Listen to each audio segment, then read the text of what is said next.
get to be the bad one.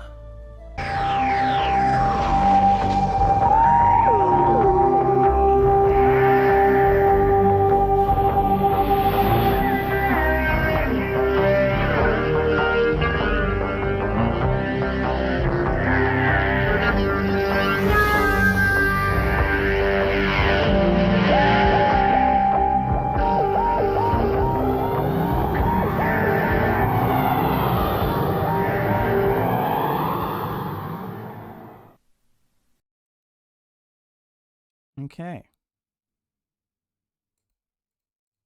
Owl People, Almost Captain Jax, and Bridgerton. To episode 515 of an Unearthly podcast, streaming live on the 8th of June, 2024, and featuring Rogue, written by Kate Herron and Brioni Redman, and starring Ncuti Gatwa as the Doctor and Millie Gibson as Ruby Sunday. I am Bill Sylvia, the One in Black, and with me are co-host and acting technical director Alex Fireheart. Hopefully no screw-ups this time.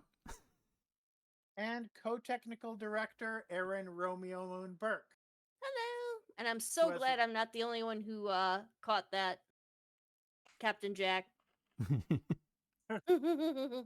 I mean, the internet spent the past month calling him wannabe Jack or whatever. New Captain Jack is what they were calling him. So, but the more I rewatched this episode, the more I was just like, yeah, he's Series 1 Jack.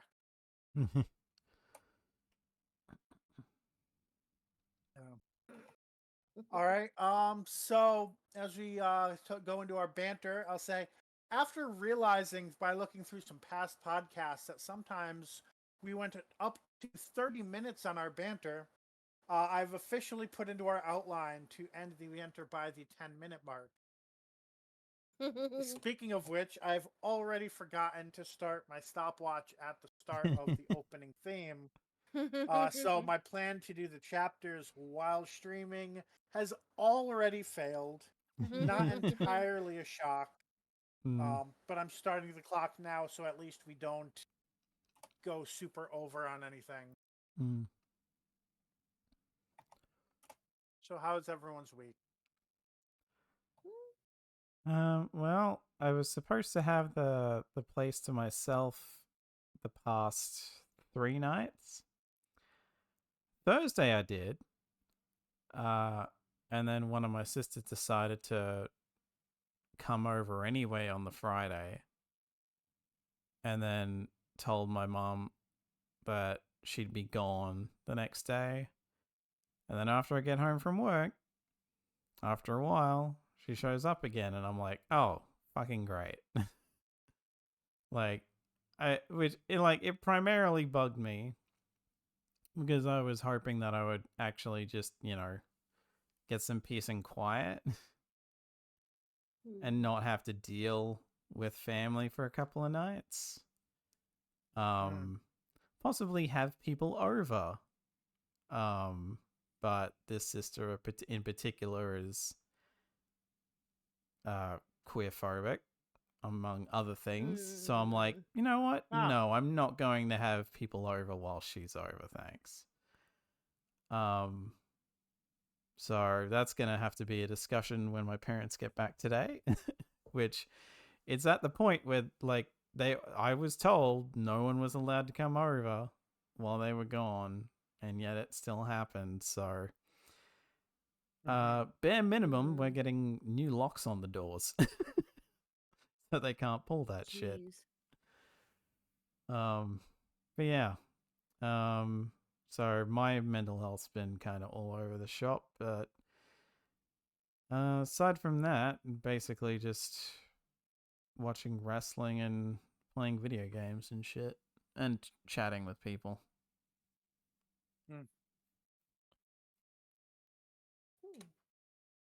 I started a new Dungeons and Dragons game, which is going to be going every other Saturday, so I won't be able to do tech for those Saturdays. Okay. However, it is a game that will occasionally, well, frequently be canceled for a lot of different reasons. I think they're hoping that that doesn't happen this time around. It's interesting too because it's a sequel game to one that Randy Mm-hmm. was in called the Vanguard game. Okay. Mm-hmm. I think it was like the Valiant Vanguard guard or something. I can't remember now.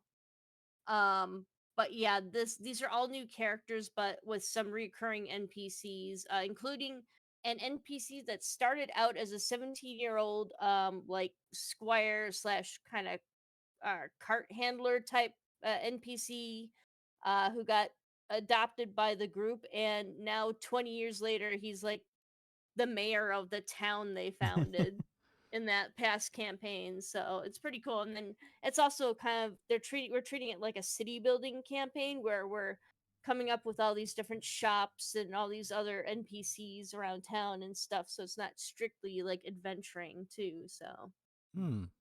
mhm. Yeah, it's really interesting. So, yeah, I've started coping with the weather. I had started going for walks a couple of days. Um, this is, yeah, probably the most challenging part of my summer budget because I was on a trip the first week of my last paycheck, and therefore now that I'm in the last week before my next paycheck, I have not much. Mm. But now I can kind of plan ahead for my groceries a little bit. And in the meantime, plan for next summer to actually have some sort of paid internship or something that's Mhm. hopefully going to pay more than 2,000 a month, but that's not Mm. necessarily a guarantee either. So Mm. Mhm. we will see. Grad student life.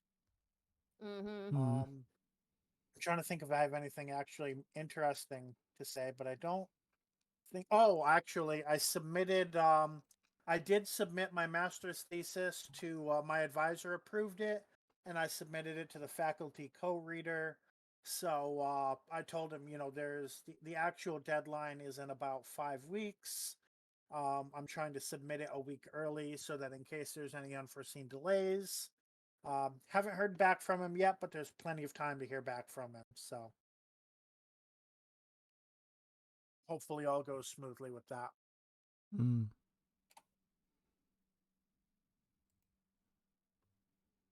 Uh, Last note, while we're not specifically on topic yet, Hmm. I'm trying to see, but I think Doctor Who fans I think are a lot better spellers than Star Wars fans. What I mean by that is the episode is titled Rogue, and people are spelling it Rogue.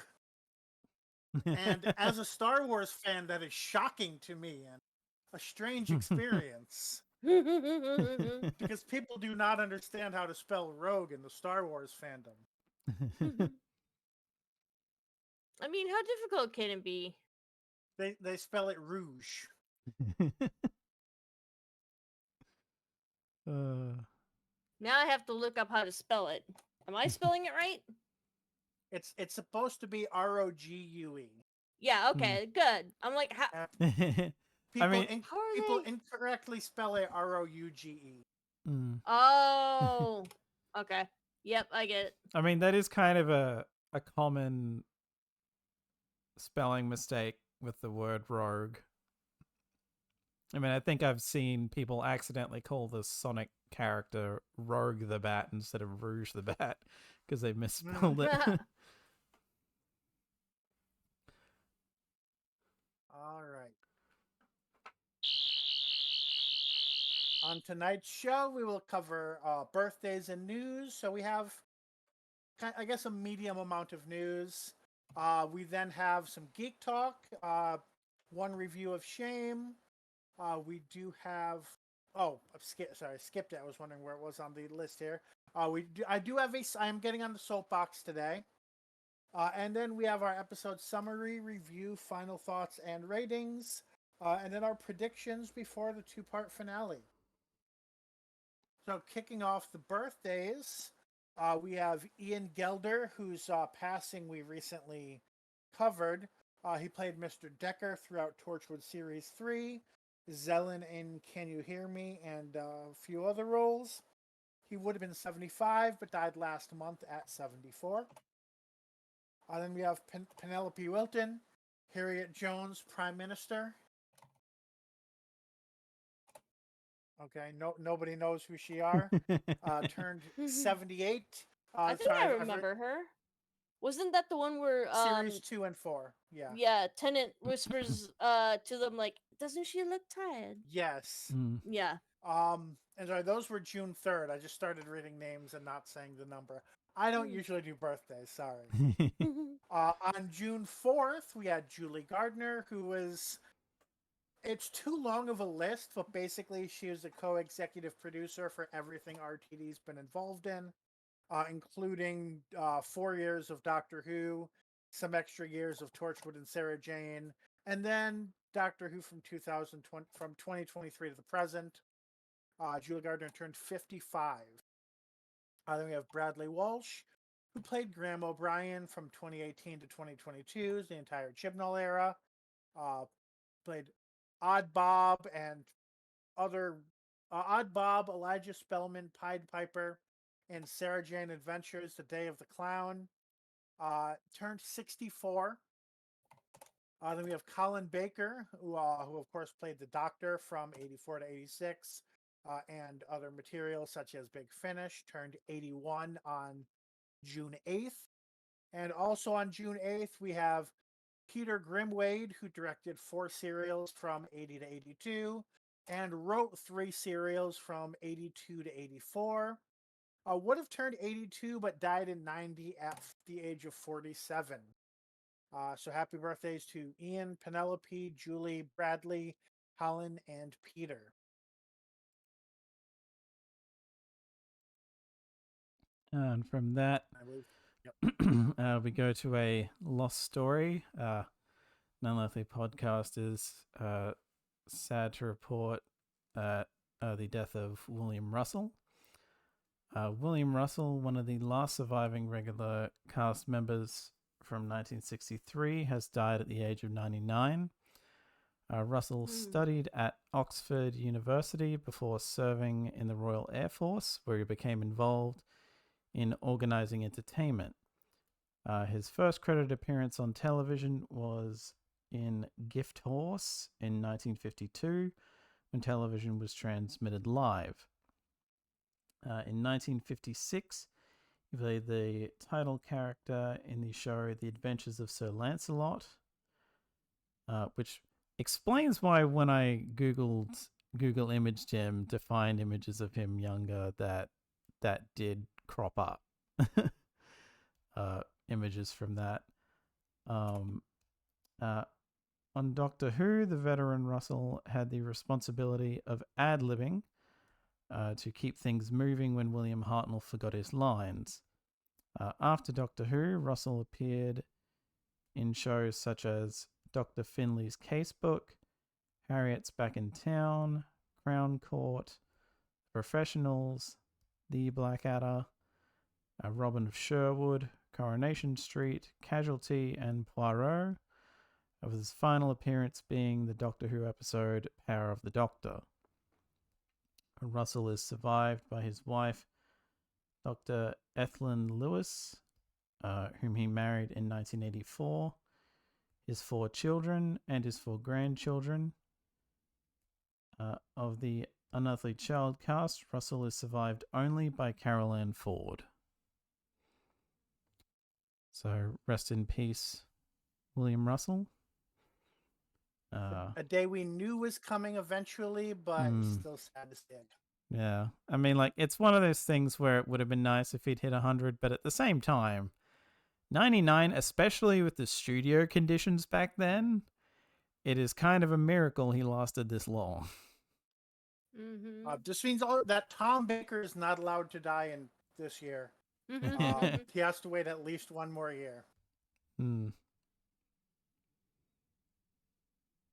All right, moving on to episode news. We start with our ratings update. The overnight figures for Dot and Bubble are 2.12 million viewers. That is a drop of 500,000 from 73 yards the week before.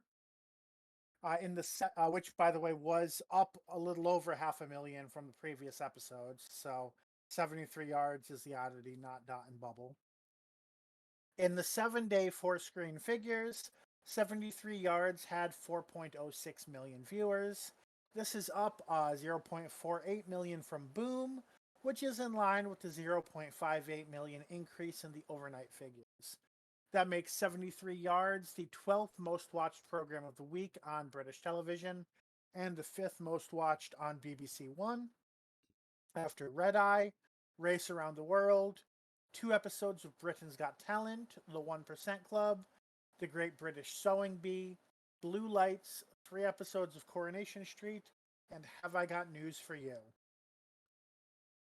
And it says something about the difference in who the television viewing audience is in different countries. That The Great British Sewing Bee is one of the 10 most watched programs of the week. If I've learned anything, it's that regardless of demographic, the British love them some competition shows. I've had I've watched channels with people who were like not like the most blokey people ever, but very like working class, everyday Joe Blow on the street talk about, oh yeah, I actually like watching Strictly Come Dancing and stuff like that. So it's, they just really go for that stuff, I guess. Got you. Yeah, guess that's the culture. Mm. Moving from the ratings on to future episode information. We start with the Legend of Ruby Sunday synopsis and cast list. The Doctor and Ruby Sunday come crashing down to present-day Earth with a bang, a few sparks, and a gimme the loving. They need units' help to investigate Ruby's past. Interesting. An old VHS tape may hold the key. Okay, now we're cribbing off of Undertale. A time window reveals horrifying secrets from Christmas Eve. The mysterious triad technology unleashed the greatest evil of all. The whole of existence is in grave danger. Okay, there's a lot to unpack there. Mm. And more than we have time to unpack. Yeah. Because that feels almost like Mad Libs. Mm.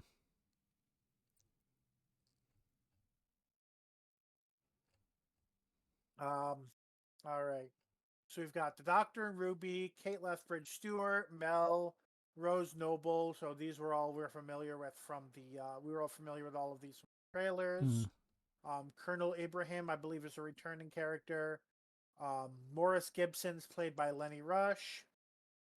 Harriet, we have Susan Triad, played by Susan Twist. Which there's always a twist at the end. We have Bailey Sinclair, Carlos Sunday, Mrs. Flood. Wasn't quite expecting a Mrs. Flood episode. Okay, I mean that could easily just be another brief cameo, but it's still interesting that she's present in such a unit episode. Cherry, of course, since Carla's there. Colonel Chidozi, Corporal Sullivan, the Vlinks. So a lot of these are recurring from the Giggle. And it does seem that this is kind of we're kind of treating this as the end of an arc set up by the Giggle, so that makes sense.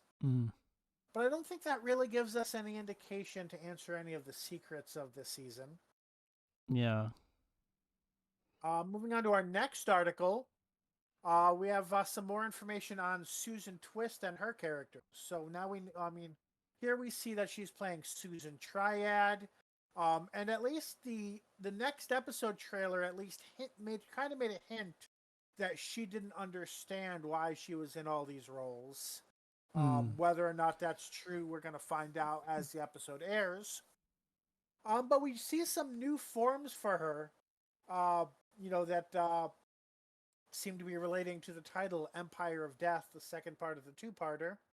We see this, with almost a demonic crown of horns and a sort of blank face in what looks like, I would almost say, Antarctica.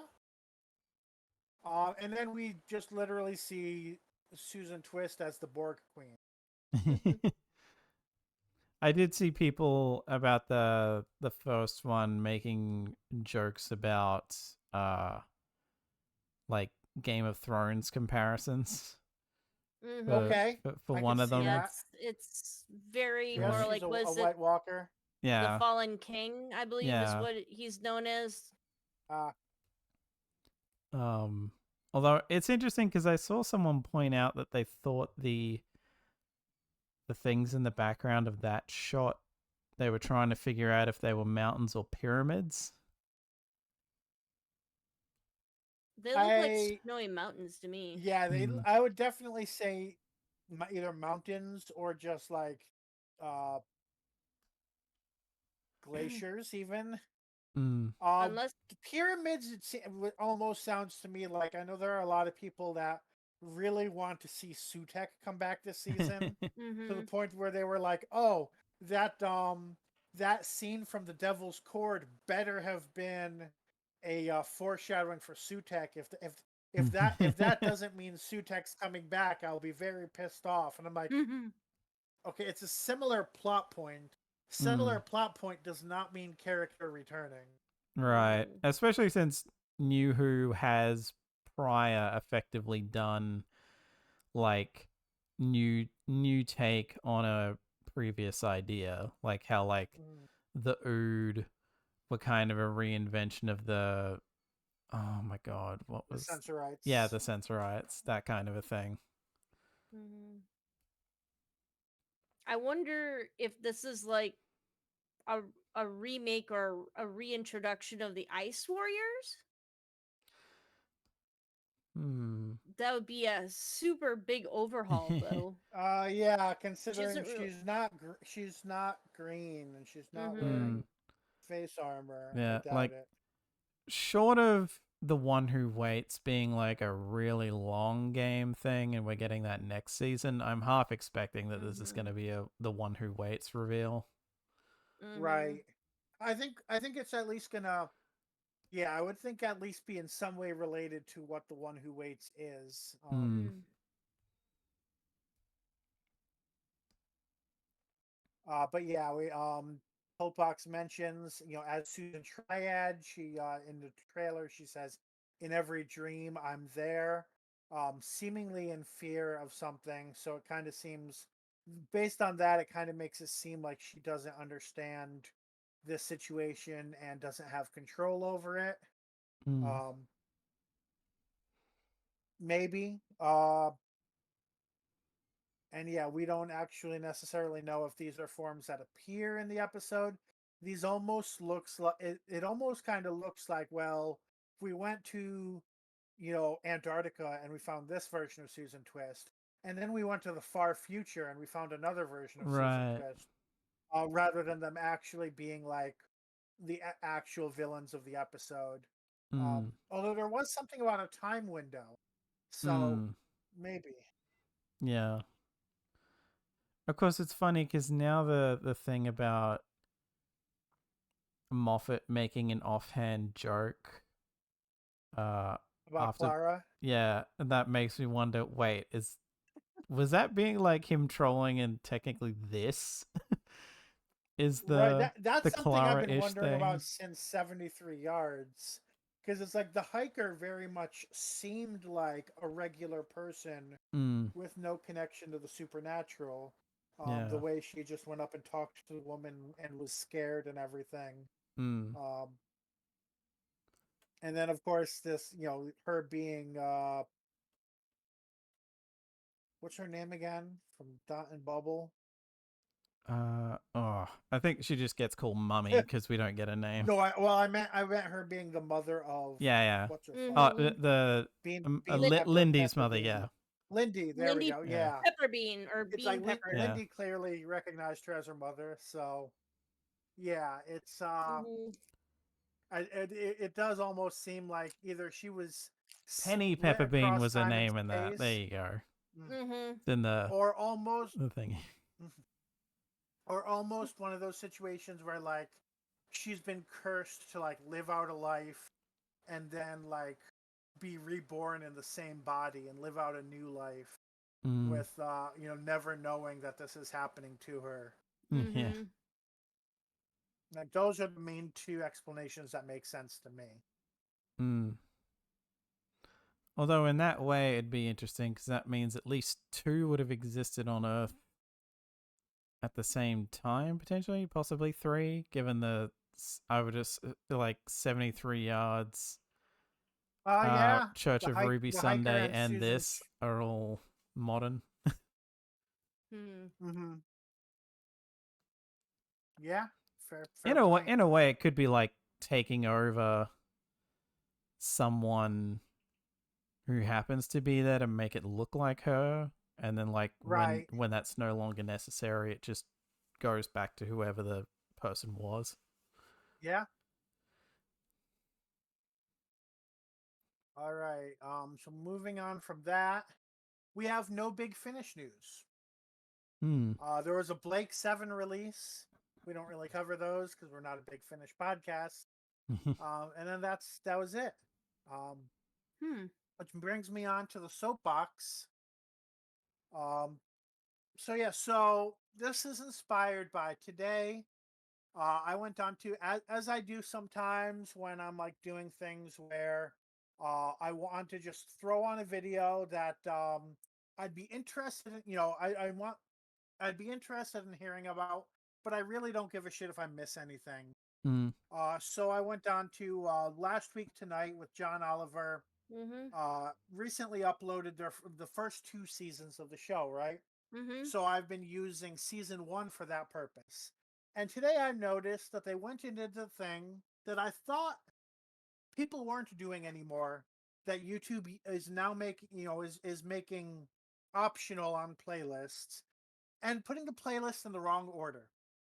So it starts with the end of the season and then goes on to, episode N-1, episode N-2, episode N-3, and so forth. Yeah. And there's only one time that it makes sense for this to happen. When you're looking at the new uploads of a YouTube channel and you're up to date up until maybe a week ago, and you want to watch everything you've missed during that week, it makes sense for a backward playlist because then you could just start at the beginning of the playlist, hit play, and then stop once you're caught up. That's the only time a backward playlist has ever actually made sense. Because as anything else, if it involves any sort of news or coverage of current events, watching it in release order is the only way that you're actually going to understand what's happening. Yeah. Going back to Last Week Tonight, what is the purpose of watching a news program backward? Yeah. On top of that, this playlist was in normal order when I listened to the first 6 episodes. So now I'm in this awkward position where, okay, so either I hit it play at episode 7, and there's a very good chance that, while I'm unable to access my device, and unable to, to stop it or to rechange it, it starts playing things I've already listened to and I'm not interested in. Or I have to go to the new beginning of the playlist and listen to it all in a different order and not even be like the episodes following what I've listened to. So I'm like, yes, this is, I mean, and especially you can hear the way I've described it. This is certainly a first world problem thing. This is not an issue of civil rights. This is not an issue of like people are seriously harmed by this. It's just, it makes no sense to do. It makes it so that people are less likely to watch or listen to your content. Like, imagine watching, a serialized show in backwards order. Like people are just going to click off that show and stop watching it. It's not good for the person creating the playlist. It's not good for the person using the playlist. Just don't do it. Or at the very least have like 2 options where one is right, the other one and what, like a channel I watch, Dead Meat, their podcasts, which are on a different channel now, they usually would have two. They would like clarify like this is just as they go, the newest one is at the top, and they have another one where it's like episodes in chronological order from like first to last. Is it that they have someone new running the channel and something got messed up, or because like when I try to put my playlists in order, I try to do them, I think, from the top down is how it goes, or is it from the Yeah. bottom up? It gives you the choice. Mm. But it was. I mean, it's. They say that they got control of their old episodes, which makes me think it's not the studio. Like it's not HBO doing it, but it's like actually someone in their office. But Mm. it's like I said, the episode was they upload the entire season at once. Which, by the way, that if you know, I don't know if John Oliver cares about the YouTube algorithm, but that's actually really bad because it Yeah. means that if all your regular viewers don't listen to the entire season at once, it makes it seem like your show has fallen off and they stop recommending you, which is a Mm. problem with the YouTube algorithm, but that's a whole separate rant. Mm. Yeah.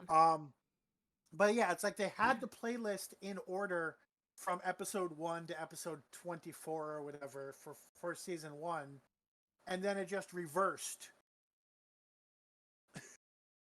So I don't know if they checked. It's like they unchecked that box and checked a different box, and I'm like, why would you do that to make it less functional? Mm-hmm.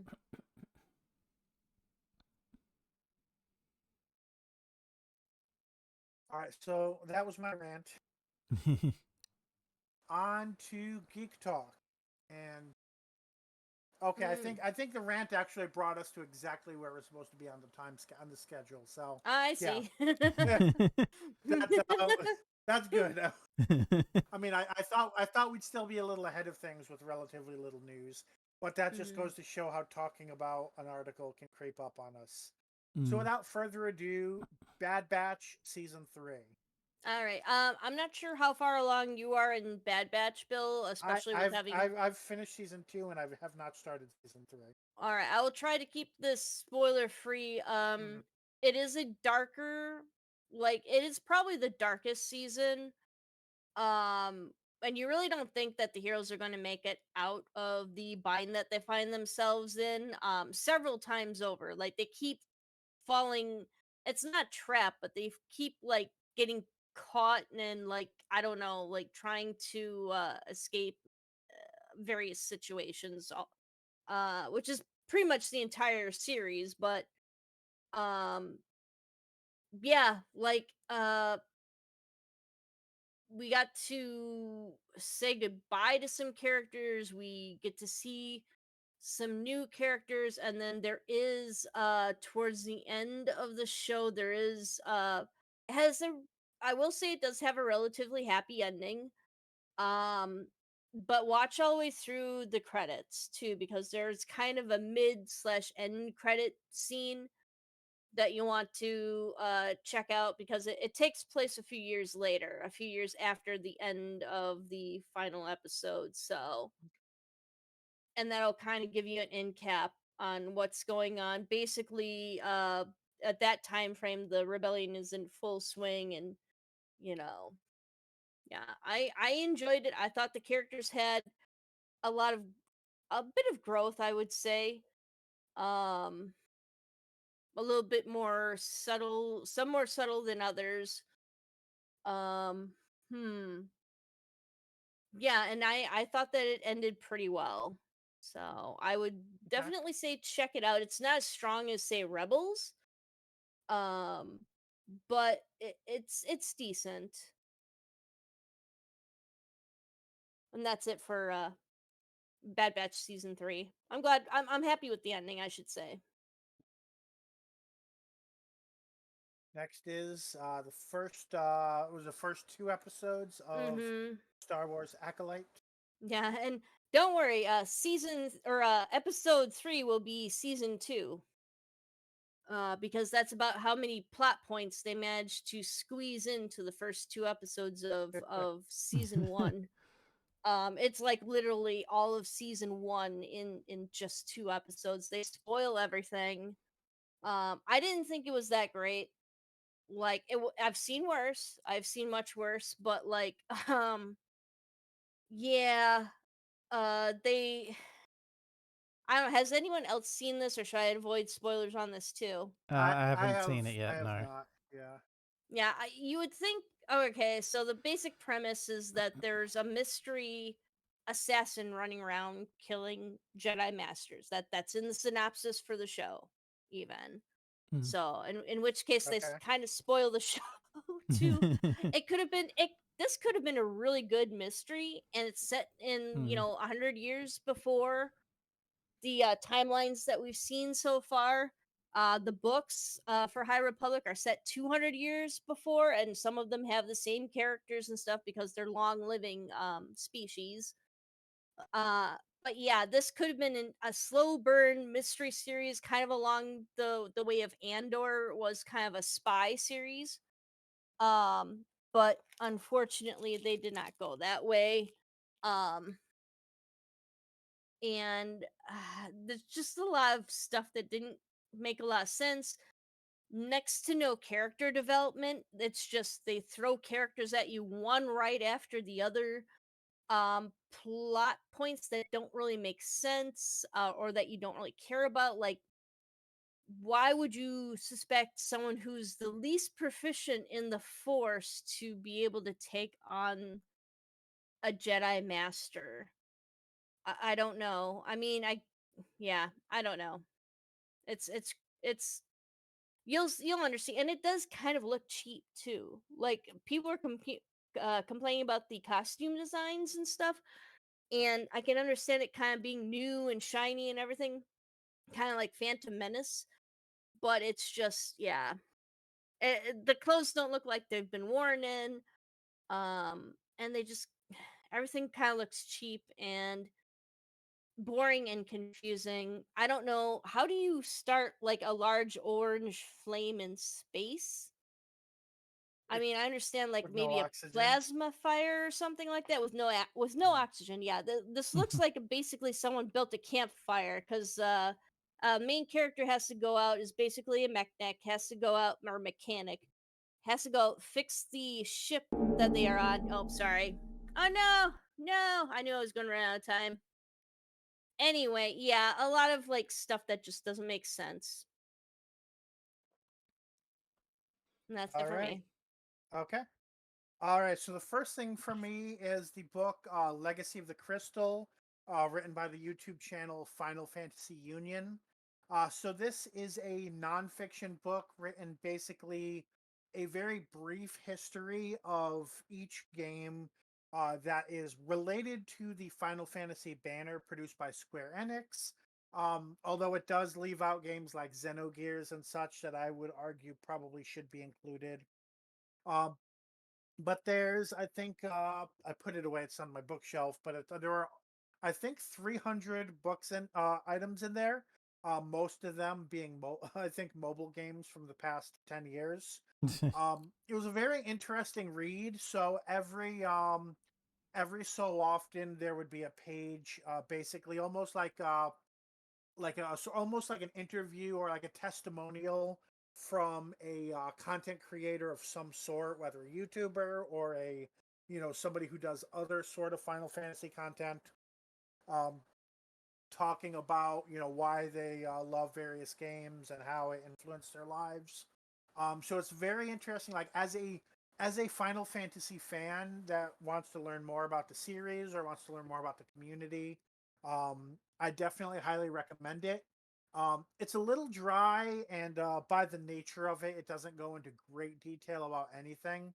The longest entry that anything gets is 3 pages. Um, and like I said, there are some things that probably could be included and aren't. And also just the fact that they created way too many mobile games, so it's a slog to read through that.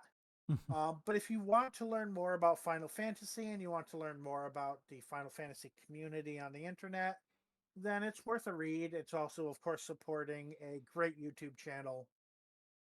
So there's that. The second item I have here is Final Fantasy VII On the Way to a Smile. So this was a book written. It's more basically a collection of short stories, kind of, that was written in 2009 to lead into the movie Final Fantasy VII Advent Children. And then it was translated to English by Melissa Tanaka in 2018. So it was written by Kazushige Nojima and then translated by Melissa Tanaka in 2018. So I didn't realize this had been translated to English until recently. So I picked it up this spring and finished reading it this week. It's an interesting read. It's like I said, it's a prequel to Advent Children, so it kind of feels like an incomplete story, which is kind of the goal, right? They want you to go out and watch Advent Children. And it does leave me like, oh, I want to rewatch Advent Children. The main thing is, it feels like, it leaves the feeling that Cloud is a dick. For one thing, you never get a Cloud point of view, so you don't see what he's thinking about. All you see is like he built up this family with Tifa and Marlene and Denzel, and then he just fucks off and goes no contact with any of them. And you can probably draw conclusions as to why, but it doesn't explain why. And I honestly don't remember that part of the movie. But that's I haven't watched the movie since like the year it came out, I think. So I definitely it definitely makes me want to go and watch the movie again. I wouldn't really read this in a vacuum. It's probably best read like right after finishing the game, unless you're somebody who like plays the game frequently or like is so familiar with the story that you don't need to play the game to think about the story. And before watching the Advent Children movie. That said, I've started reading uh The Kids Are All Right, a Turk's story. And I've noticed it's a direct sequel to the Shinra story of the Shinra chapter of On the Way to a Smile. So reading those two together has been very interesting because a lot of concepts from that were used in Final Fantasy VII Remake. So it's been really cool reading that and seeing how things connect. But that's more about the second book that I'm still reading rather than the first one that I finished. So it's all right, but it's not like essential reading, I would say. It does give extra context, like Nanaki saying like he doesn't actually like to be called Red 13 and would rather be called Nanaki, which if anybody was wondering, that's what he says. So there's that sort of thing is nice to read, but it's not essential reading by any means. And that is it for Geek Talk. Which brings us now to our review of Shame, The Truth of Peladon. Yep. So,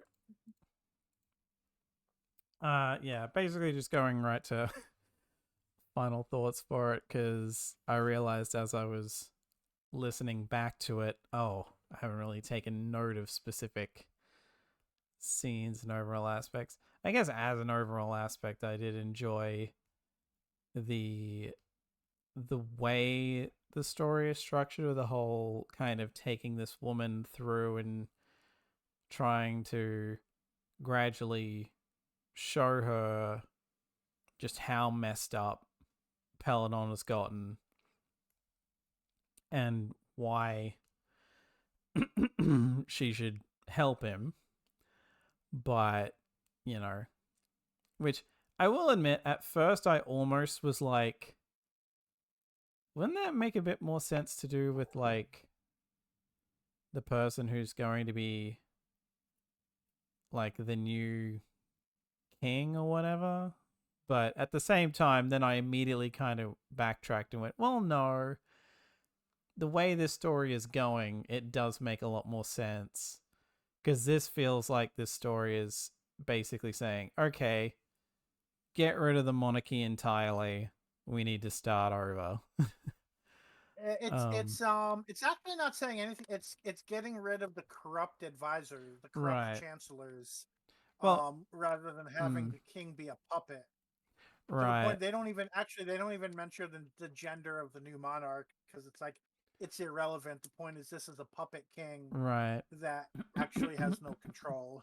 I think it is A like puppet monarch. briefly mentioned that it's possibly a man, but I could be. Well, it's definitely not a man or a woman. It's definitely a Oh small well, child. yeah, like a child, but I think it's like referred to as a. I think they're referred to as a boy. I could be wrong. Maybe.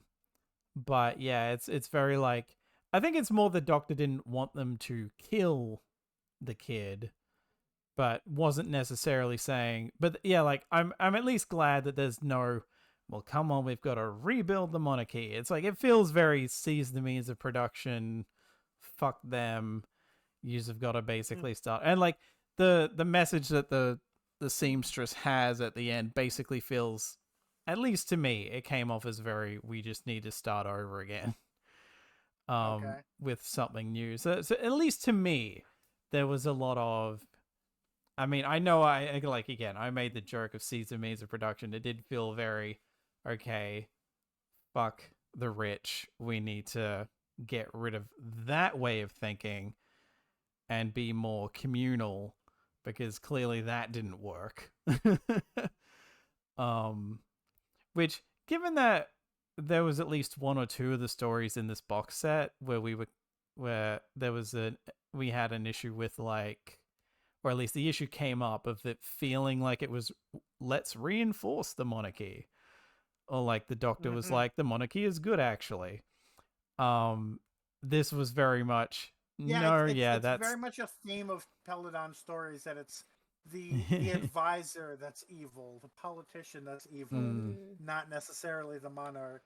Yeah, but at All least right, rating. yeah, to me this at least felt very I would like to see stories set after this to see where we go with it, to see if they actually do come back to it and whatever, but we'll see. But in any case,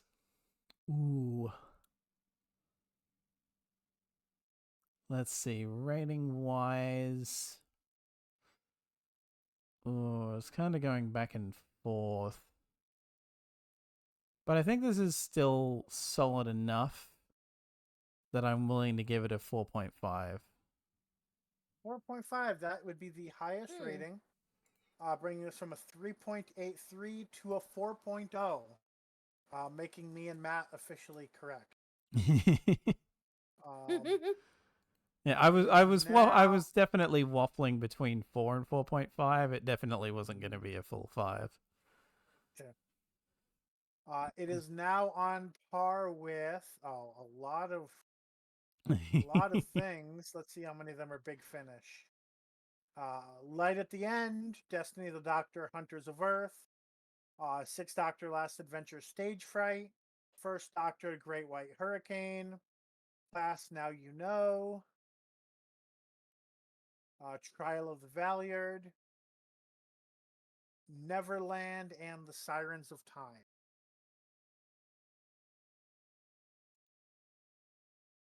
All right. So that is our Geek Talk and review of Shame. Now for the episode summary. Okay. Which Alex has volunteered to take Matt's place for today. Ready for a countdown? Yep. Okay, 3, 2, 1, go. Okay, we open in 1813 in Bath, in England, where two men called Lord Barton and Lord Galpin are arguing over Barton having slept with Galpin's sister. After suggesting a duel, Galpin suddenly changes his demeanor and says that he wants to be Barton, killing him and turning into him at the same time. When we then move to inside Pemberton Hall Manor, whatever, where the Doctor and Ruby are living their Bridgerton fantasy until they're separated, with the Doctor going to check out what was disturbing Ruby's psychic earrings, while Ruby is taken by the Duchess of Pemberton to meet with other people, only to be left to her own devices, and finding another Susan Twist cameo in the form of a painting this time. The Doctor, meanwhile, finds a man simply named Rogue, with the two going outside to talk further until they run into the body of the Duchess, who had been killed earlier by another alien so they could take her form. Rogue assumes it's the Doctor's doing, accusing him of being a Childer, a species of shape-shifting aliens. But before Rogue is able to follow through and sentence the Doctor to death, Doctor manages to convince Rogue that he isn't a Childer, and the two start working together, while Ruby finds the corpse of an old woman on the staff who was killed by a Childer much earlier and off-screen. The Doctor, Rogue, Rube, and a woman called Emily Beckett all meet up, and the Doctor comes up with a plan to draw out the Childer by making a scene and storming off, which somewhat backfires emotionally for the Doctor, but also works a little too well, as we find out there are seemingly 4 Childer about, who Rogue and the Doctor managed to escape from. The Childer break off the chase and go back to the manor for a wedding, with Emily turning out to be a Childer as well and seemingly killing Ruby. The Doctor storms in on the wedding and sets off the Triform trap, only to discover it's the real Ruby who is now caught in the trap with them, with Emily coming up behind him. Rogue manages to pull Emily into the trap and put Emily into the trap, and realizing the Doctor won't send them with Ruby in there, Rogue takes the control off the Doctor and manages to take Ruby's place, activating the trap with him in it. The Doctor then sends Rogue's ship into orbit around the moon, and Ruby takes a minute to comfort him, not allowing him to just brush past everything that just happened as we end the episode. All right, I have 2 minutes and 50.8, although I had a short delay before realizing that you just said end the episode. Yeah, about 2 minutes and 50 seconds. Ooh.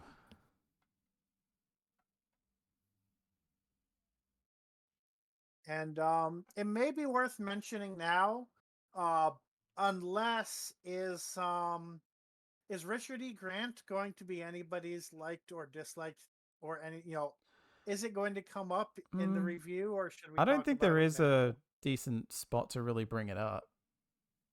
So it probably is better to just talk about now. Yeah.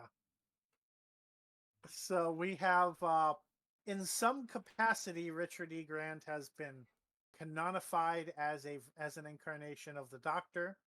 Whether that means Russell is implying that the Shulka Doctor actually happened at some point. I just literally, like 10 seconds ago, I should have saved it so I knew who was talking. So I could actually, is it still there? Oh, here we go. At Jetsam_shoes just tweeted, or tweeted 20 hours ago apparently, but Twitter's fucking weird. That a theory that when the Great Intelligence stepped into the Doctor's time stream in Series 7, that he ended up creating a version of himself as the Doctor. That's as good of a theory as anything we're likely to get. I kind of think RTD is just like, we have the timeless child now. That means literally anybody I feel like can be a past version of the Doctor. Right. I think that's what RTD thinks about it. Yeah, I mean, my own speculation was either that this will be yet another, like, past Doctor reveal, or, like, part of me was almost wondering, is this potential foreshadowing that Richard E. Grant is going to be the 16th somehow? And that he goes back in time and makes out with himself. I mean, we've seen the Master make out with himself. When did we see the Doctor make out with Richard E. Grant? Oh wait, no, never mind. I was thinking. Are you thinking of your fan fiction again, Aaron? No, you have no idea what I'm thinking. Yeah. I mean, I have enough of an idea from from the past podcasts. Never mind. Nope. I was thinking of the guy who played Rogue. And that I'm like, oh, because I can see that happening too. The guy who plays Rogue is actually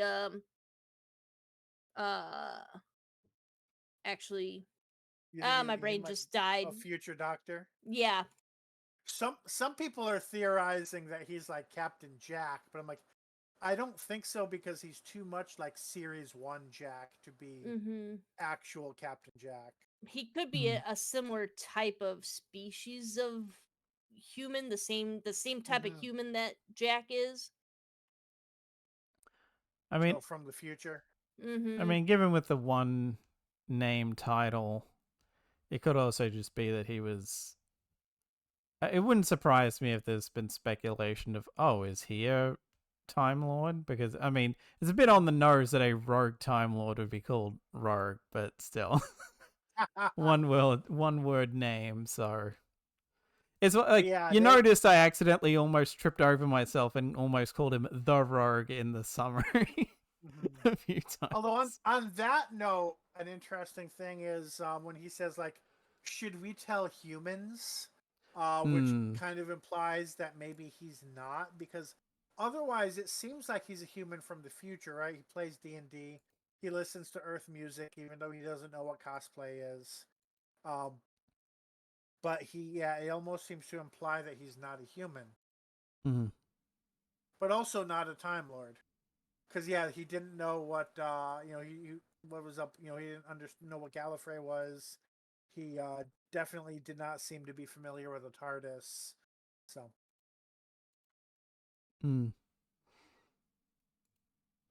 Jay, what are your reactions to Richard E. Grant as a canonical Doctor? Because I was honestly waiting to see if Matt had a very angry comment about it in his episode thoughts, but he didn't end up typing up his thoughts because we know how much he hates the Timeless Child plot. I think it's just a bit of good fun, and given the state of the show with the fugitive Doctor and not knowing the past incarnations, I'm okay with it. I don't know if I would have been okay with it a few years ago, but at this point, I'm just like, it's a bit of of cheesy fun from a show that is trying not to take itself too seriously. Yeah, I mean, given it is Russell, I could very easily seeing it just be like, I wouldn't even call it an Easter egg because it's right there, but like him just doing it for fun rather than it necessarily having to be. I mean, the problem is It also doesn't that he's draw attention to conditioned. that. I would consider it an Easter egg. Well, I guess I mean like it's front and center in the camera rather than like off in the background somewhere. Gotcha. Like while they don't directly call attention to it, it's kind of, well, I'll put it this way, hard to miss insofar as it's like right up in camera, whereas I will admit I did miss it the first time because I was like, I I missed thought that it was too. David Warner's Unbound Doctor at first. That would have been interesting too. I mean, technically, he could also be one of the secret doctors, right? True. I mean, while we're doing this, why not? I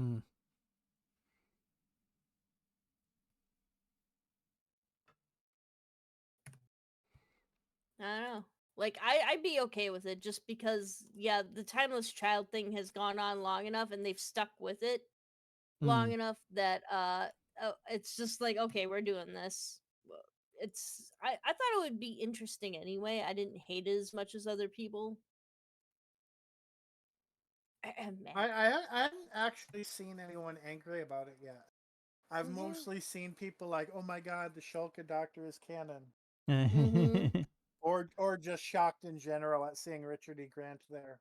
Yeah, I totally missed it because like all of the faces are kind of a little bit off kilter. Like they don't look spot on to me. Yeah. Right. So I The totally second missed that. David Tennant in particular, I was just like, "Is that another Easter egg? Who's that?" But it was it's just David Tennant. Oh, and apparently the John Pertwee is from the episode whose name we dare not speak. What episode is that? Dimensions in Time. Oh, oh God.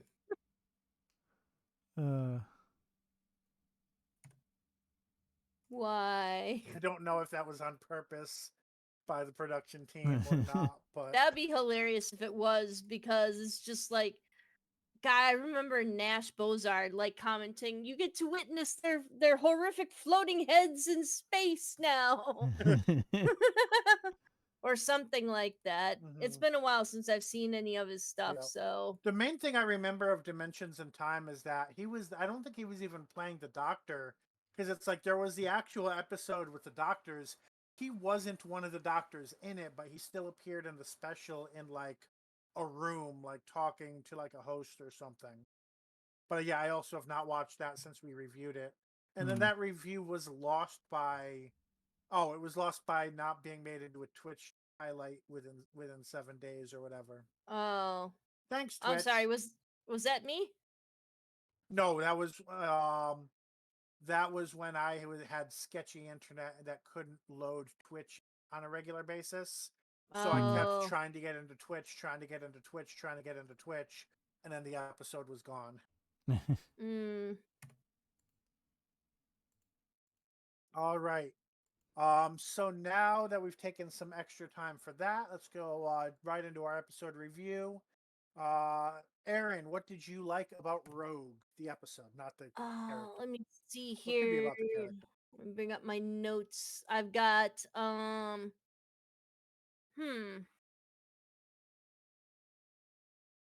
I actually liked the costume drama setting. Like, I thought it was Okay. actually, I thought the costumes were pretty well done. I thought the sets were well done. The exterior shots of the mansion were convincing, at least for me anyway. It was good enough that and it was immersive enough that I found it just kind of fun. A fun costume drama type thing. It did. I have not seen Bridgerton. They keep pointing out Bridgerton because Same. it's so popular. Yeah, So they assume everyone's watched Bridgerton and Strictly Come Dancing, and yeah. I've seen neither of those things. Mhm. Yeah, but I enjoyed the effort that they put into that, especially the walkway. I think was it through the walkway through the garden or something, the footpath that the Yeah. Duchess dies on.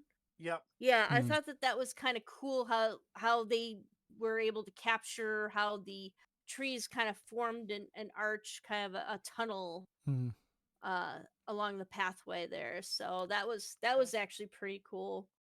Um yeah, and the hairstyling and everything like that, just the attention to some that was pretty cool, because this episode in particular is about costuming and cosplay um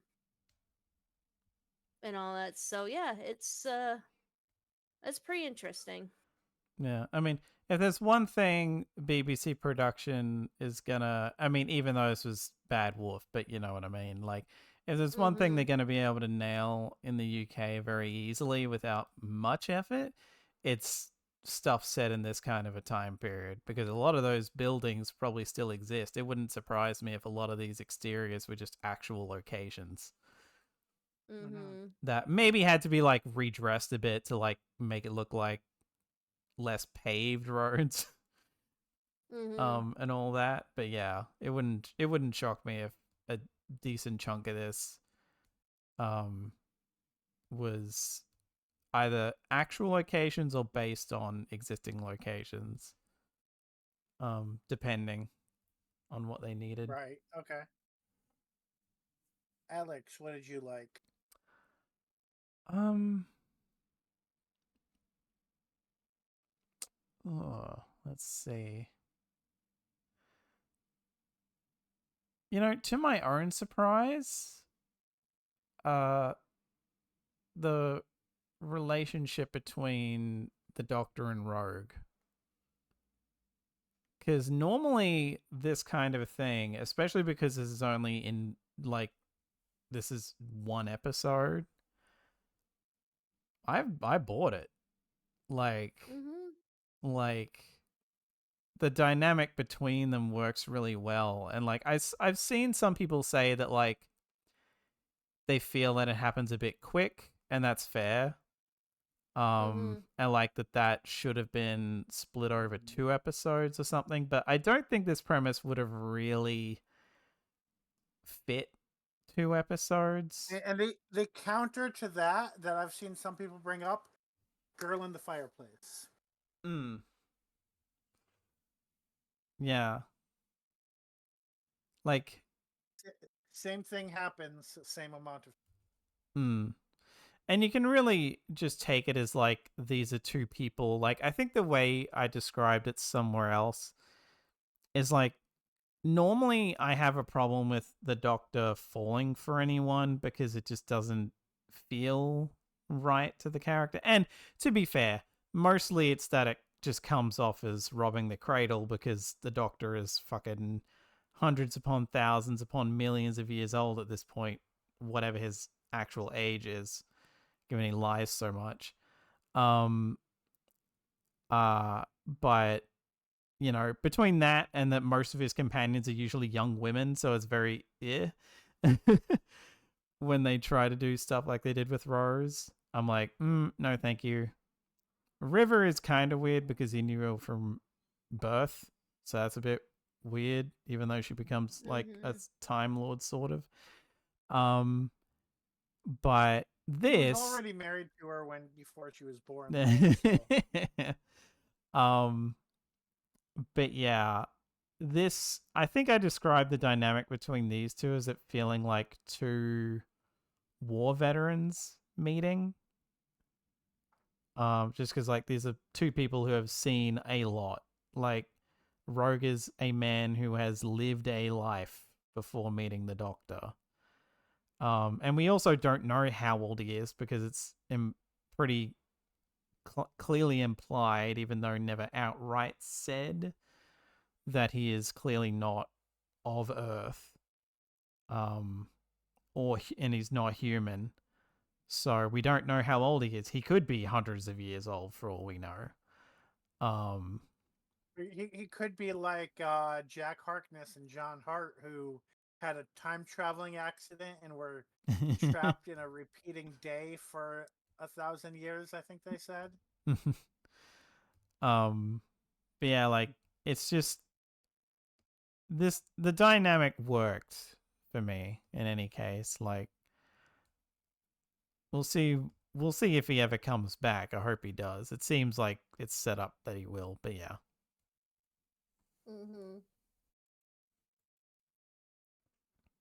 I agree. I liked him after a while too. Like, I first thought it was a little rushed, but it kind of all kind of worked together after a while. All right, so it's on to me. What did I like about the episode? And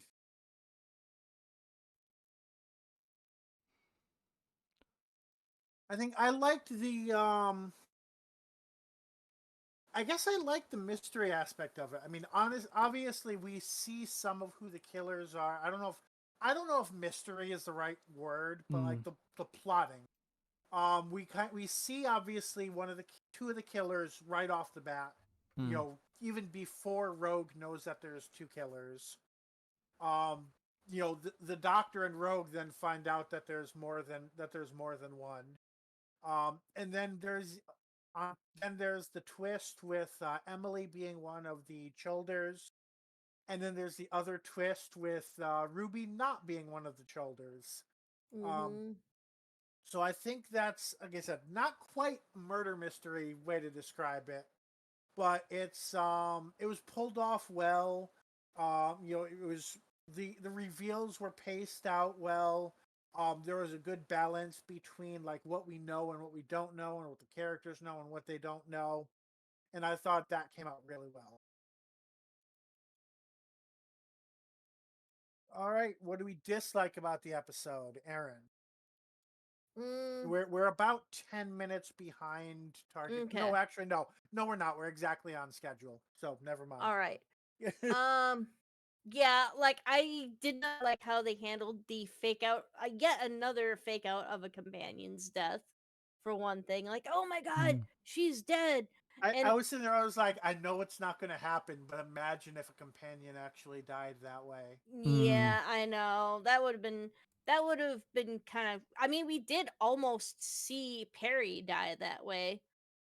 Kind of a different type of body snatching, but Yeah. like, and it wound up all just being an illusion anyway, a false memory. So yeah, but that's kind of what came to my mind at one point because Yeah, I forgot she about was Perry. really she was making the movements and everything, mimicking, kind of Yeah, trying to mimic them. So which I um, guess is because of the psychic earrings giving her that ability. Mm.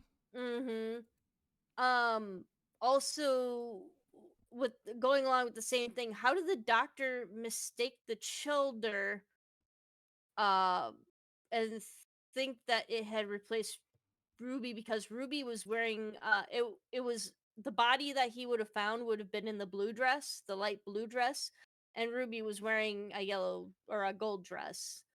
Unless the Well, no, he never found a Yeah, he body never that he found thought the was body. Ruby. Yeah. He just saw Ruby acting like one of the children and thought that that meant she was one. Mm. Oh, okay. All right, yeah, because I watched the episode twice, and for some reason I keep thinking that he stumbled into the room with the shoulder, the knocked out shoulder in it, and thought that it was her. Oh Mm. no. Yeah, he gets Hmm. close, but he doesn't actually go Mm-hmm. in. Okay. All right. Well, that I don't know. That almost makes it worse. So, huh? Yeah, I guess it's just like you'd think that maybe he'd think of the earrings, but then maybe he's just so distracted by Rogue that Mm. he's not really thinking straight either. He's kind of his Mm. emotions are kind of peaked and he's kind of in like an up and down flux. He's like high on life with Rogue and then he comes back to the horror of the shoulder and leaps to this conclusion, I guess. And maybe that's kind of Mm. the part of the overall theme is the whole idea of gossip and leaping to conclusions and taking Mm. things at superficial value instead of looking deeper beneath the surface of things. Mm. So yeah. Okay. So you don't like basically the doctor not catching on to the fact that it was Ruby. Yeah, and just the fact that it's yet another fake out for companion death. I mean, we've seen Gotcha. a lot of them lately, so Mm. All right, Alex, what did you dislike? I guess to use Aaron's as a jumping off point, I was not like in hindsight thinking about it. I could have done without the psychic earrings being like as used as kind of a crutch in this as they are to like, you know, like with the dance steps and stuff, I was fine with it. And even to a point, the like battle mode was at least a nice, funny callback. But then it's like, mm, wait a minute. So they can do the bone cracking noises to make her pass as a Mm-hmm. childer and give mhm. off like a fake scent. Like the funny thing is like Oh yeah. they set up in the episode. I can buy a psychic thing like maybe like messing with the people around you to make them think that you smell a certain way. Mm. But the But funny, yeah, yeah, he didn't the even, like bone cracking noise definitely feel like is a bit much. Like yeah. that's what sold me. I was like, oh wow, so they actually went there. Mm. It's like I thought that what I thought when I heard the bone cracking noise thing is like, oh, they're gonna find that like Ruby's not a normal human and she's still Mm. alive, even though she's Yeah. had her rubiness sucked out of her or something. Yeah. Yeah, that's kind of what I thought was going to happen. Well, she's dead, but like her inhuman Mhm. abilities that she can resurrect and It's like like she come back. should be dead, but because she's not a normal human, Mm. she's not. Yeah. She has extra life force or whatever. Yeah. But like, Speaking of her powers, because I don't know if there's going to be a better time to bring it up, it didn't snow, mm. even when she feared for her death. What the Yeah. Mhm. fuck? Yeah.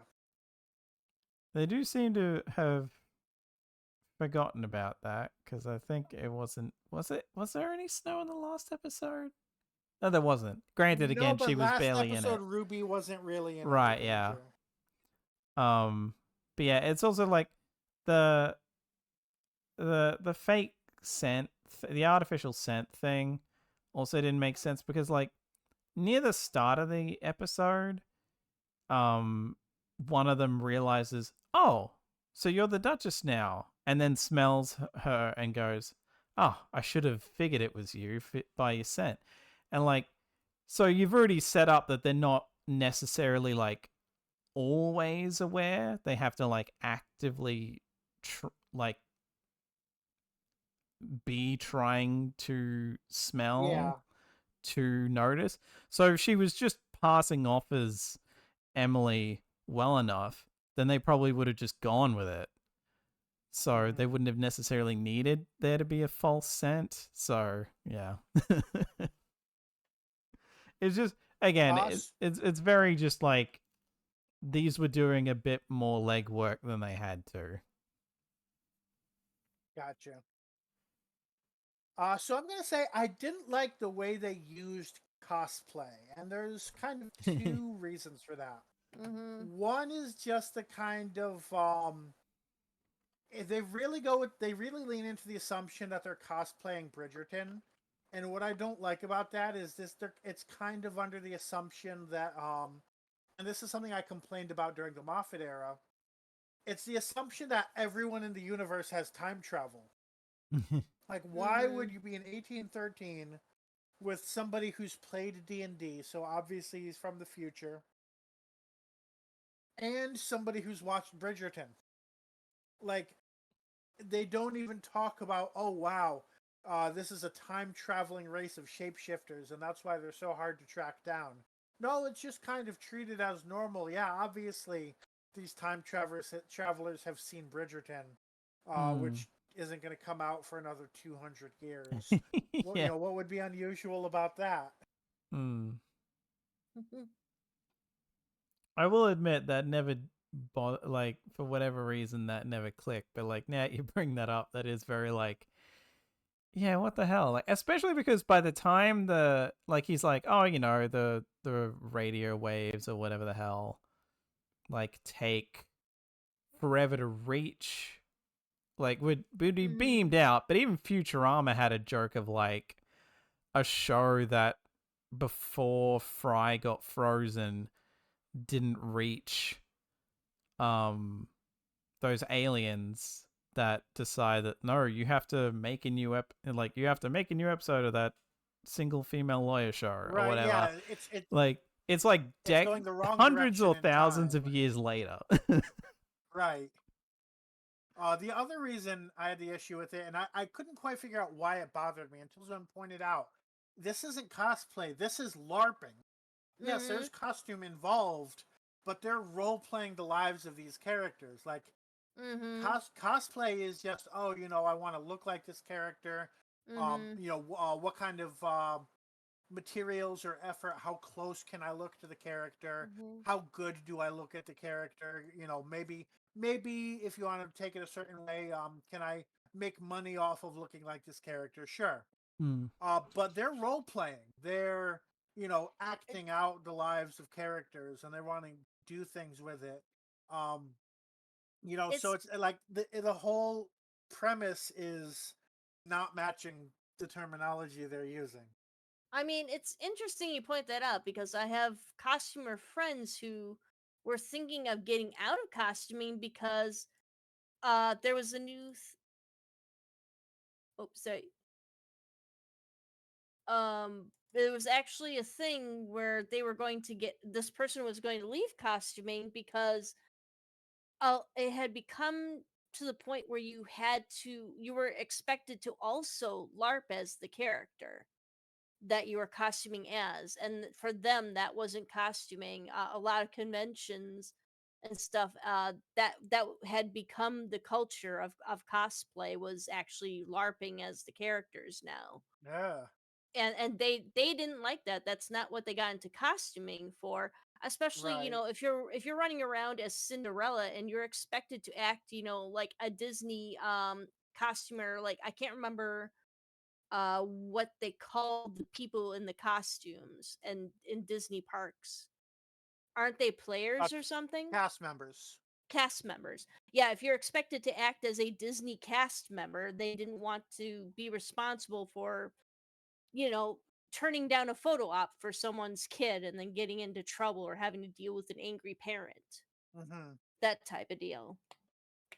Or like Princess Peach or something. There was a lot of Princess Peach, Princess Daisies, you know, people who, or women, usually cisgender women, but like So in other words, any, they need to. yeah. The cons really need to crack down on cosplay does not equal consent, Mm. among Yeah. other things.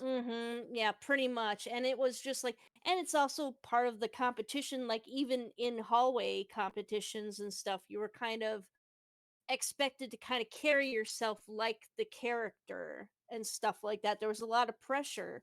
And if you're Do they not, if, realize how many people would get stabbed if people follow that rule at at most well, cons? that was a thing at one of the conventions, is there was someone running around dressed as Naruto who was sucker punching someone with a Ooh. plastic shuriken, a hard plastic shuriken Uh, and stuff. So yeah, mm. that stuff happens, especially if you have a convention that has very relaxed or incompetent security. Oh.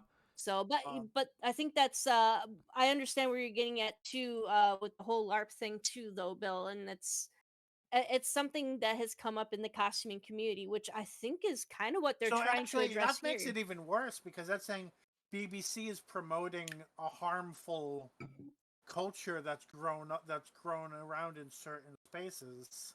Well, and that's something that I wanted to point out in one of my other notes here. I'll see if you guys It, latch onto it. So, well, you already mentioned the cosplay thing.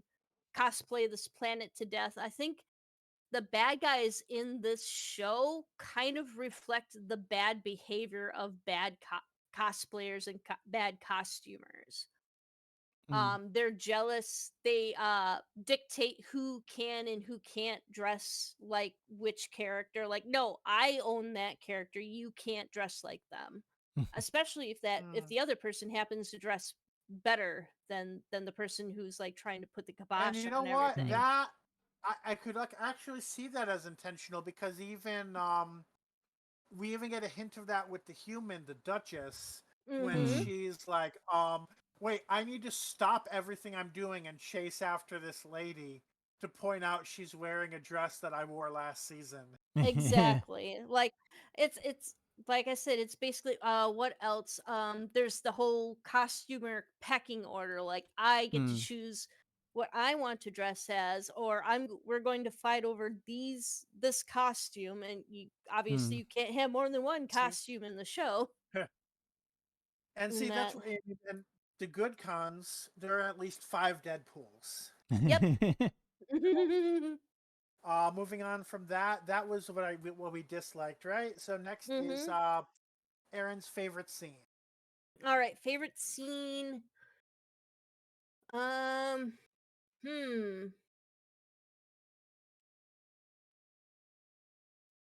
I had about three of them. I'm just gonna go right for the coup de grace is the proposal scene at the dance. Okay. Mm. Just because it does come out of nowhere and it's taken so seriously. Like Mm-hmm. the doctor flees from the room like as if the rogue is actually proposing to him. Yeah, like And he's Mm. not and just acting. Yeah. and for all we know, it could be that the rogue is kind of, is kind of half serious about it.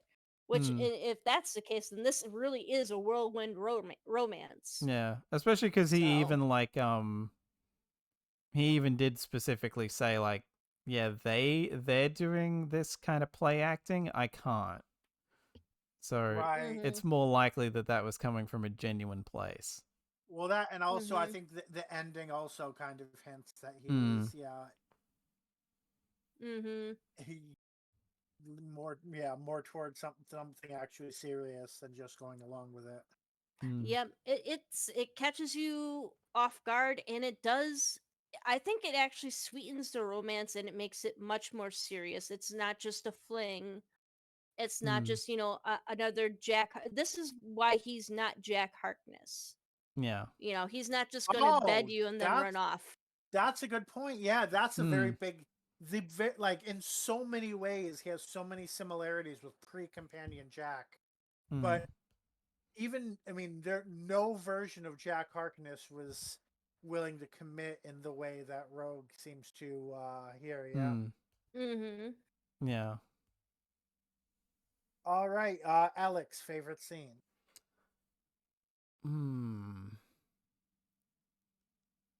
Let's see. You know what?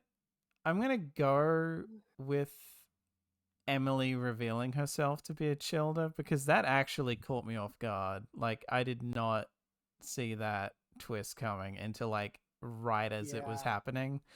So that was very fun. Mm-hmm. The timing, the timing was the only reason I started to realize it, because they were like, well, there might be more than 4. And then she turns around and she's like, wow, you live such an interesting life. I was just like, oh shit. Yeah. And then came the reveal like 10 seconds later. Yeah. Mm-hmm. So Yeah, she was the one most committed to the LARP, so she held off a bit longer. Well, and like when she's in the room with the other childer, I mean, did they know that Ruby was watching them and that they were putting on a show, or were they just that committed to their acting? Because if they didn't know no, that they Ruby, didn't know she was watching, because they reacted differently when they did. It was all part of the LARP. Yeah. Which, I mean, in hindsight, we almost should have suspected, because the implication is that, like, her brother was the guy arguing with Barton in the cold open. So if her brother was taken by a Childer, then she probably was too. But we don't necessarily think about it until the reveal. Yeah. And it is kind of interesting that suddenly that retcons scenes like that to be like, oh, so that's why this feels like it's ripped straight out of one of these kinds of shows, because they are literally play acting one of those shows. So of course they're going to sound like people sound in those shows rather than what they might have actually spoken like.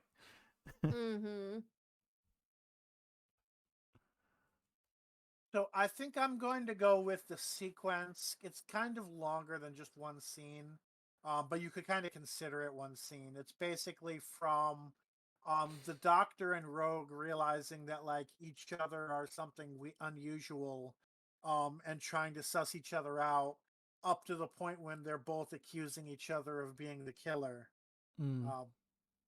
Like, it was just it was kind of a fun way to introduce a character.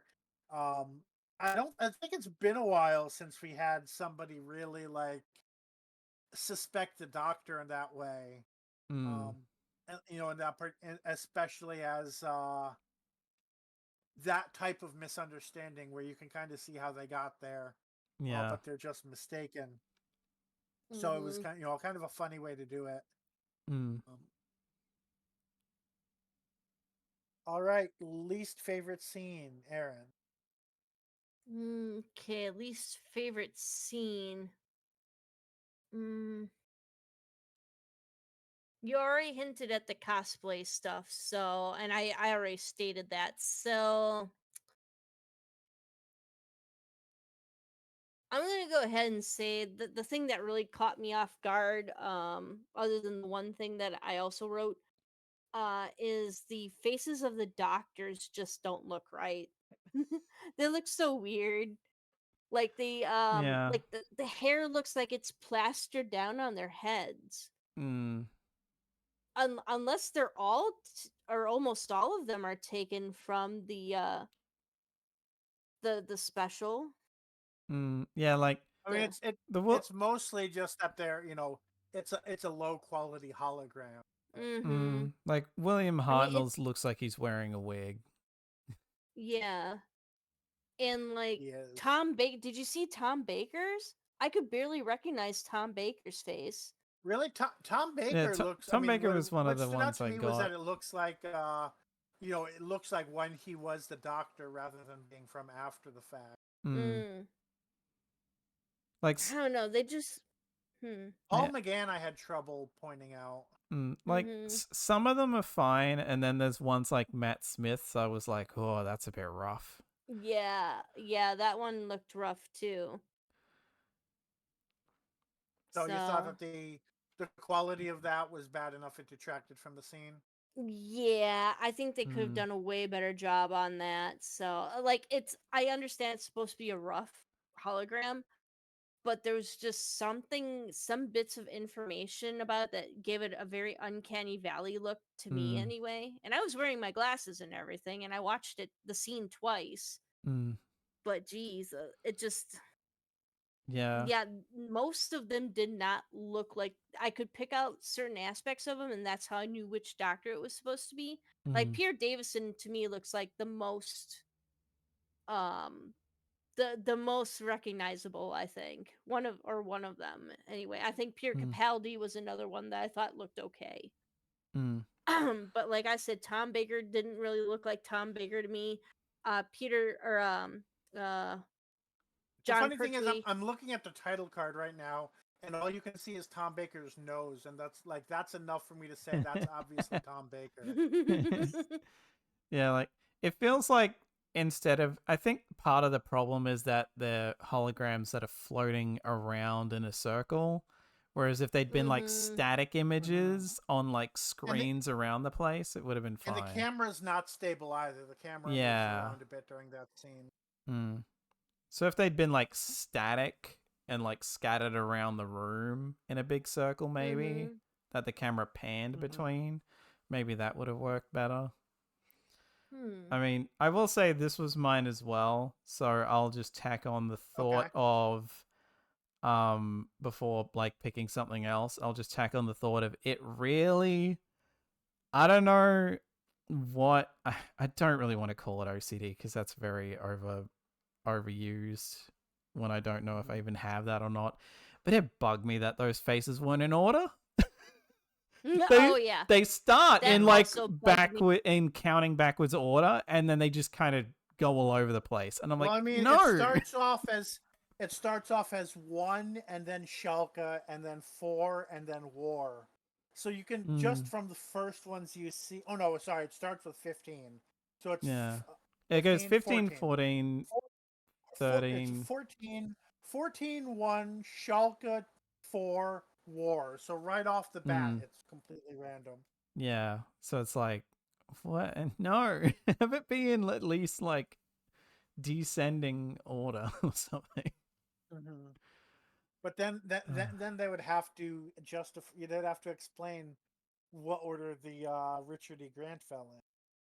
So I honestly think that's why it's in random order, so that they could include an Easter egg like that. Right. And I guess they would have had to be like, then it would have gone like Hartnell and then Martin.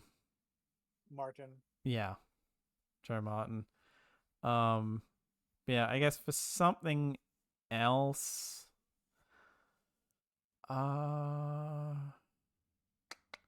let's see.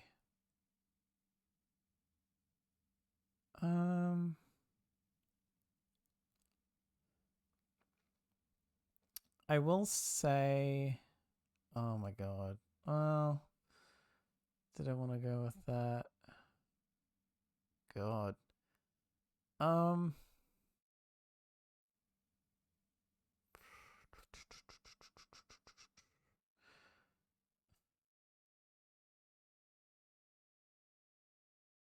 Damn, I feel like I had a backup, but now I'm blanking. I had a second one if you wanted, but I guess I'll just go with like just a breeze past it because I've already technically brought it up. Like the fact that it's not until they're in you know what? It actually kind of bugs me that the Doctor didn't realize beforehand, because watching this back when they're all in the trap and then it's revealed that like, no, it's actually Ruby. Watching that back and paying a bit more attention, Ruby is clearly trying to signal without being verbal that no, don't, it's me. Like, what are you doing? But she's in like when you're Yeah, when but you're supposed to be looking at the doctor, yeah. And then you look at the bottom of the screen, and Ruby's like, no. She's got like a hands up, like kind of trying to signal to him. It's like, don't, gotcha. it's me. So it's like, and again, like just the whole thing of the aliens not realizing until she says it's her. It's like, damn it, how did we not notice? And I'm like, well, if the scent thing, that guy was right next to her. Yeah, they were over reliant on one sense. Yeah. So it is like, while I can kind of excuse it because they establish in the like earlier scenes, it's like they have to really be paying attention to notice. It's also just kind of like they've been pretty well. I mean, not like necessarily like hyper intelligent, but at least fairly smart. So it seems a bit weird that they would overlook that. But yeah, I think that's all I've got for that. So I'm going to say the wedding scene itself. First of all, it's really weird that you come to this place that you're LARPing and cosplaying, and then your whole plan is to have an event out of costume. Then on top of that, this makes the whole Ruby thing super weird because she's the only one that looks like a human. And they all should have, been wondering what the fuck's up with that. Right.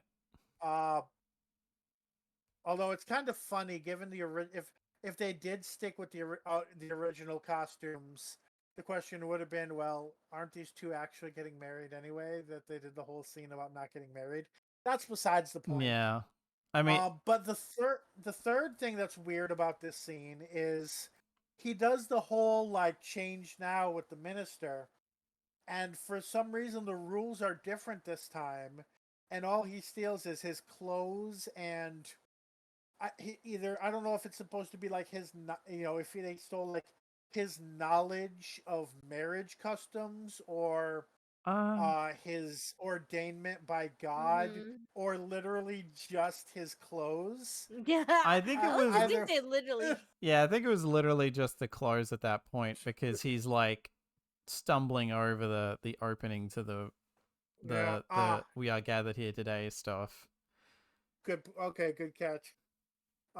It's just like, yeah, you're a cleric and I'm not a cleric, so I'm going to steal your cleric powers. Like, I wasn't sure if that's what they were going for, especially since with the D&D reference, that would have been hilarious if that was explicitly what he was doing. But yeah. And like, yeah, because like you would think he would have even just turned into looking like him temporarily and then gone back into the bird form.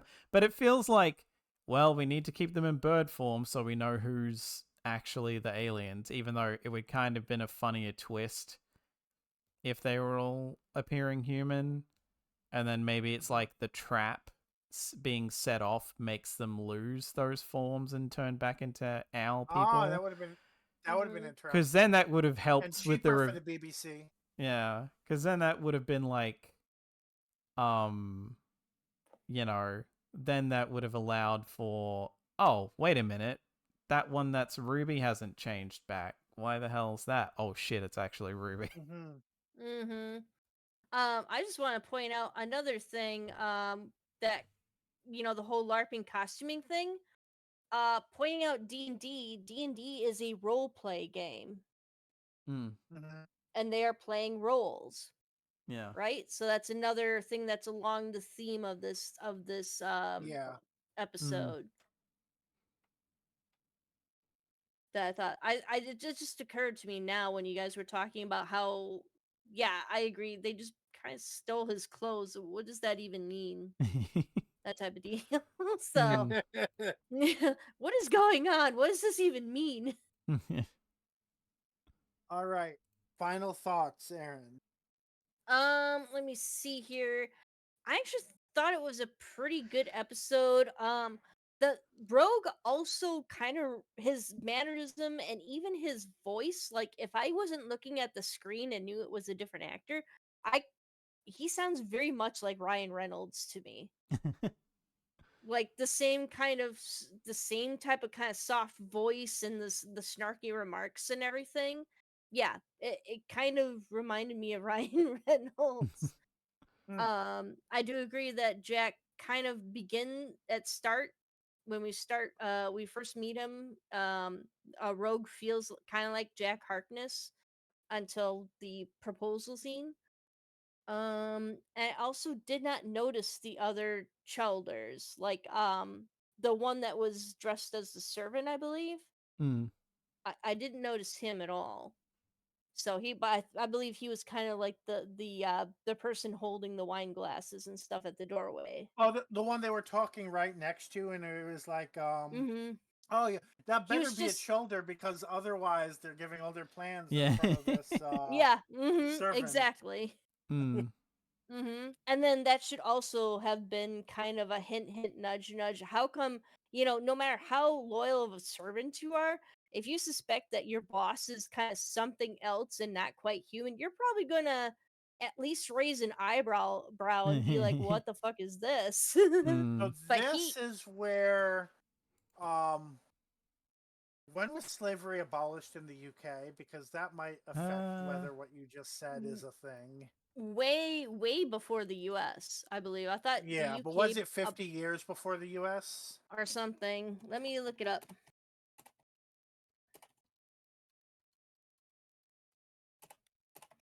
Oh, yep, 1807. So that would have been Yep. before this. mm-hmm. Not by much either. Oh, Right. So yeah, actually, so like, it's possible that 1833. mentality. What? Slavery was abolished in the UK. Act of 1833. Oh, so it was just a slave trade in 1807. Okay. Yeah. Slavery was abolished in the UK. I'm reading this, but because I'm using DuckDuckGo and it's Duck Assist, their AI beta. I'm like, this better be right. God damn it, stupid machine. Oh Um. yeah, so in 1807 the slave trade was abolished by King Mhm. George III. In 1834 the slavery itself was abolished. Mhm. And when did this take place in? 1813. 1813, yeah. Yeah. Okay. Although I'll say, well, actually no, I'll save my thoughts for my thoughts. Go Mhm. ahead and finish. Okay. I think that's all of the things that I wanted to point out. Yep, that's all of them. All right, Alex. Yeah, like this episode was a lot more enjoyable than I was necessarily expecting. I mean, I didn't think I'd hate it by any stretch or anything, but it was a lot more enjoyable than I was expecting. Um, I will say a big difference between Rogue and Captain Jack that I hadn't really found a decent place to point out because we were trying to move on was the fact that he feels a lot more reserved and introverted to a point as Mhm. opposed to Jack's very Mm, extroverted, look at me kind of Mhm. personality. yeah, you have to And pull the jack out of him. yeah, and he's more, and like Jack was basically a walking bisexual stereotype, Mhm. whereas this guy is a lot more reserved and um like he likes who he likes, but it's not, he's not going to be big and showy and a massive Mhm. personality. He's he's a lot more reserved and stoic. I um mean, that also kind of goes with the Dungeons and Dragons stereotype too. People who mm, play D&D are also, at least traditionally, are shown as kind of the reserved, geeky types. And I mm. just remembered that even the name Captain Jack Harkness was a cosplay. Mm-hmm.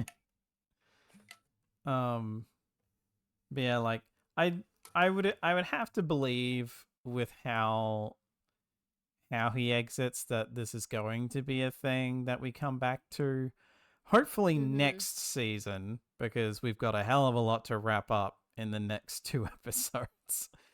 um that also trying to cram this into that would be way too much.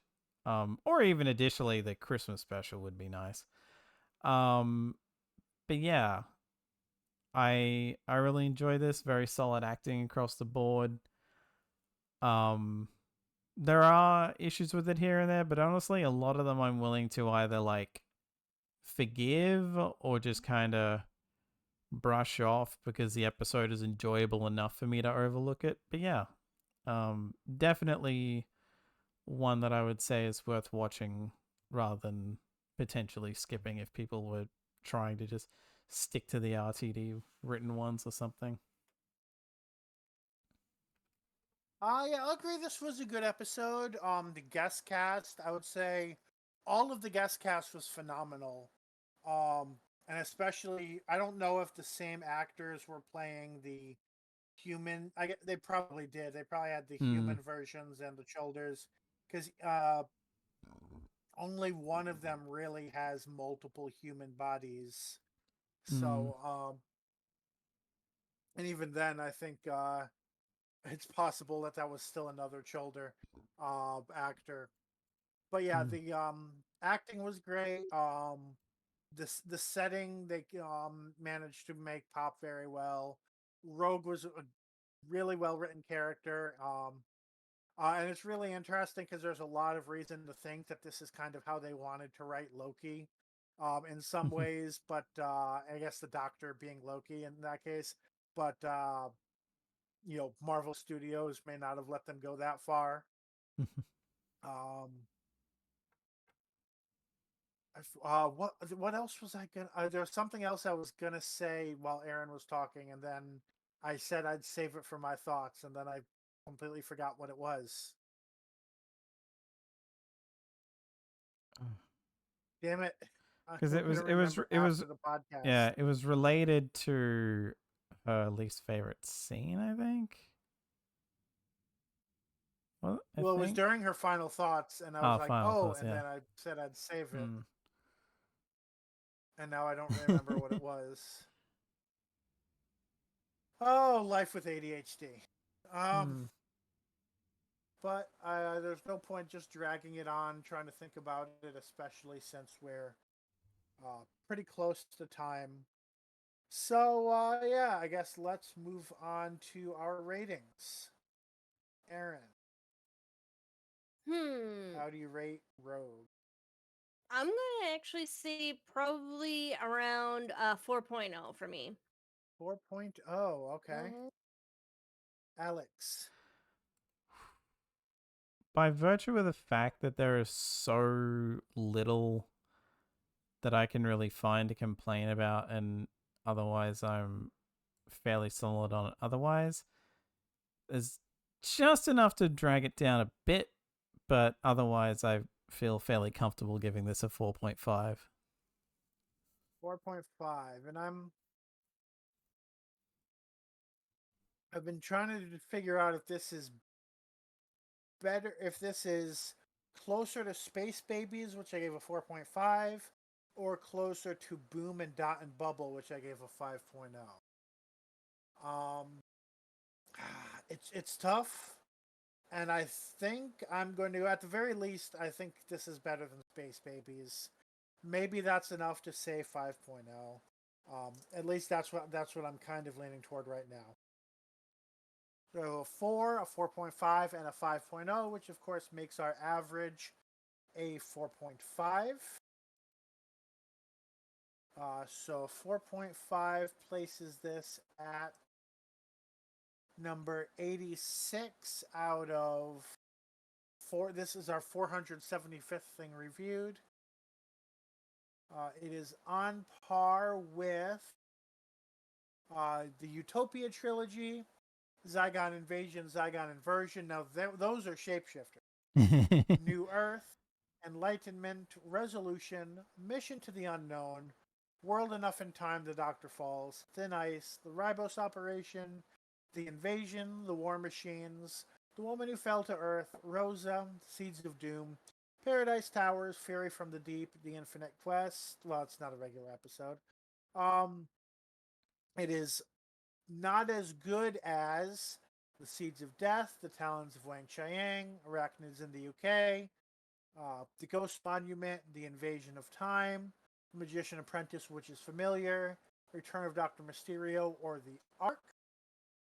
And it is better than The Green Death, The 11th Hour, Rise of the Cybermen Age of Steel, Partners in Crime, The Time Warrior, Haunting of the Villa Diodati, Face the Raven, The Edge of Destruction, and Father's Day. All right, and that brings us to our predictions about the next two-parter, the next story. Aaron, what do you think is going to happen in the finale? Well, obviously, I think we're going to finally figure out what's going on, at least a little bit, with Susan Twist, or Madam Twist, or however she wants to be referred to. So, I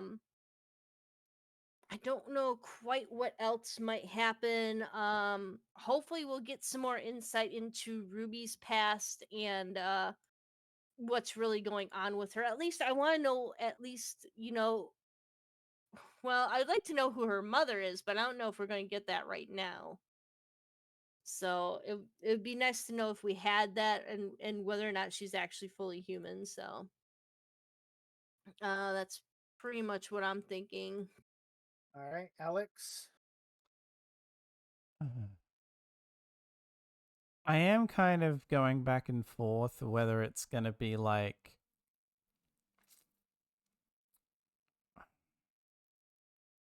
if Mrs. Flood is just going to show up to like be another cameo and that's going to be something we deal with next season, or if like it's going to turn out she's behind the stuff going on with all the stuff relating to the actress Susan Twist. Mm. Like, yeah, I don't. It's hard to really gauge, but I think that's just also because it's like all this different shit because we've got the whole thing with Ruby and this Snow stuff and what her parentage is, and like I could almost see it being just a case of Mrs. Flood is her mother and like Mm-hmm. Susan Twist is the one who waits. But yeah, I don't know. I don't really I can't really think of much. I mean, I know that we've got Ruby beyond this point for at least some of, if not all of season 2, like the next season for Shooty, so it's not even a matter of thinking, oh, well, she'll probably die or get forced off the TARDIS as per usual with RTD, but we'll see. All right. So my predictions are Miss Flood is a red herring and we never find out anything special about her. Susan Twist is Ruby's mother and they're both hiding from the one who waits. And possibly the one who waits is the new boss Rogue was talking about. Maybe. All right. Sounds like that is all we have to say about Rogue. Next week, we start the two-part finale with The Legend of Ruby Sunday, written by Russell T. Davies and starring Ncuti Gatwa as the Doctor and Millie Gibson as Ruby Sunday. And also Mel and Rose 8 will be there. We will see you then.